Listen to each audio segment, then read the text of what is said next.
So now that we've seen how you would implement all of CRUD using SQL, the next thing to look at is relationships in SQL. So firstly, I want you to add our pencil record back in if you have deleted it. And if you have deleted it, then you can see this as a challenge. Pause the video and refer to this table to add back our record of the pencil. So if you remember, the keyword is insert into, and then the name of the table, and then we specify the values, which is going to be 2, pencil, 0.8. And now if I hit run, then we now have a complete table with 2 records. The next thing I'm going to do is I'm going to create a new table, and this one is going to be called orders. This orders table has a number of fields. It has an ID field, which is going to be an integer that is not null. Then it will have a order number field, which is going to be an integer. And that'll allow us to keep track of all of the orders that we ever receive at our shop. Now, the next one is quite interesting. I'm going to specify a field called customer_ID. And this is going to be an integer, but this is the place where I'll store the customer who made this particular order. So this will be a field that will act as a foreign key to our table, which will point to a particular record in our customers table. And I'm also going to do that with a product ID as well to form a relationship with our products table. Now, as you saw before, we can set a primary key for our current table by opening a set of parentheses and putting in the name of the field that will act as the primary key. So it will be the field ID. But we can also specify a foreign key. So the foreign key is going to be the key that's going to link our tables together. This is what's going to establish the relationship. As they show you here, they have customers and they have orders. And in the orders table, if you have a person with ID 3, you have a field that is the foreign key. So for the orders table, we know that this order was made by somebody in the persons table with an ID of 3.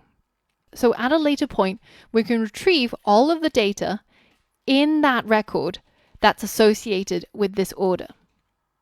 And this is how you establish relationships using SQL. So in our case, we can set our customer_ID field as a foreign key, which references the customer's table. So this is going to be the name of the table. And then inside some parentheses is going to be the name of the field inside the customer's table that is the primary key. That's going to be the ID field. And finally, we're going to do the same for our other field as well, which is the product ID field. And this is going to reference the products table, again, with its primary field, which is called ID. If the concept of primary key and foreign key are foreign to you, then I recommend having a read of this documentation on W3 Schools to get to grips with the idea of how you establish relationships using SQL via these keys. So now if I hit run, I get an error and it tells me that I accidentally put in a closing curly brace instead of a round bracket. So now that's fixed. Let's hit run again. And we now have a orders table. Now again, orders table is completely empty, but if we right click on it and we click show schema, then you can see it has only 4 fields. First one, the ID, is the primary key for this orders table. And then 2 other fields act as foreign keys, which link this table orders with the customers table as well as the products table. So now I'm going to create my first order record inside my orders table. It'll have an ID of 1, an order number of 4362, and the customer who bought it had an ID in the customers table of 2, and the product had an ID of 1. if you take a look in our customers table, the customer with an ID of 2 is me, Angela Yu, at 12 Sunset Drive, and the product with an ID of 1 is a pen. By establishing those relationships, I can later create a much larger table where I join together all of the relevant records and all of the useful columns from all 3 tables that I need. So let me show you how that works by creating the first record. So we'll use insert into the orders table, and the values we want to insert are 1 as the order ID, the order number is 4362, the customer ID is 2, and the product ID is 1. So now I'm going to go ahead and create my first order that's gone through. So basically, Angela Yu has bought a pencil. That's all this represents. But now we get to use something that's really powerful from SQL, which is a join. So we can join our tables together using the keyword of join. Now, there's a whole bunch of different joins, left join, right join, full join, but the most commonly used one is the inner join, and that's the one that we're going to use. We're going to join together the parts of our tables where a particular foreign key matches. This is the syntax, and if I copy it over to our SQLite Online, we're going to select the order number from the orders table. So we would say something like orders dot the name of the field. In our case, our orders table is lowercase orders dot order underscore number. The other field that we want is from our customers table, and that's the first name, last name, and address.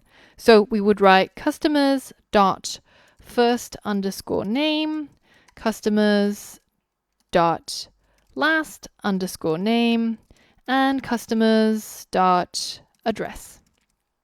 Those are all the fields that we want to join together in a new table we're going to create. And it's going to be from the foreign keys inside our orders table. So that's what we'll say here. From the orders table is where you'll find this particular foreign key match.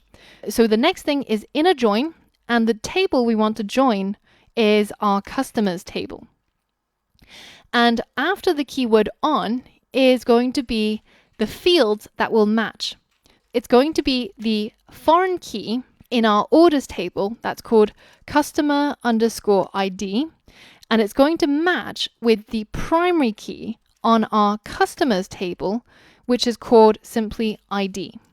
Now, if I hit run, you get a join table where you've got the order number, the first name, last name, address. And you can see that these fields come from different tables.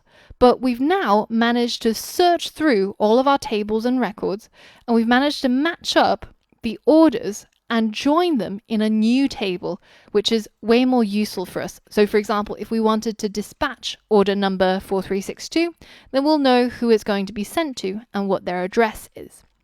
Next is going to be a challenge for you. You can see that currently we only have the order joined with the customer. As a challenge, I want you to join the order with the product that the order is relating to.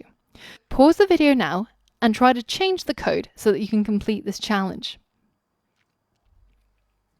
Okay, so in this case, we're no longer joining the orders table with the customers table. Instead, we're joining the orders table with the products table. And the fields that we're interested in is the order number, as well as some of the fields from our products table. What does our product table have? Well, it's got the name, the price, and the stock quantity. So let's go ahead and join those fields together. It'll be products dot name, products dot price, products dot stock.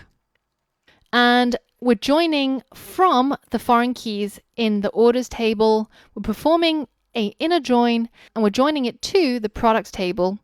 And the fields that have to match is orders dot product underscore ID. And in the products table, the field is simply called ID. So product Products with an S is the name of our table, as you can see here. And it has a field called ID, which will match with the foreign key in our orders table called product ID. So now if we hit run, you can see we get the order number, but we now join the orders table with the products table. And we now have a brand new table that's created based off this inner join. So that is a little bit on the magic of SQL database relationships. And you can see how flexible and how powerful these relationships are when you are searching through your database and you're trying to assemble all of your data from various different tables. Now, if you had any problems following along with the tutorial so far, or if you just want to have a copy of this completed table, then in the resources for this lesson, there is a link to a SQL Online version where it contains everything that we've done so far, including all of the data in our orders, customers, and products tables. So you can try out different bits of code from W3 Schools or anywhere else on it and have a play around with SQLite.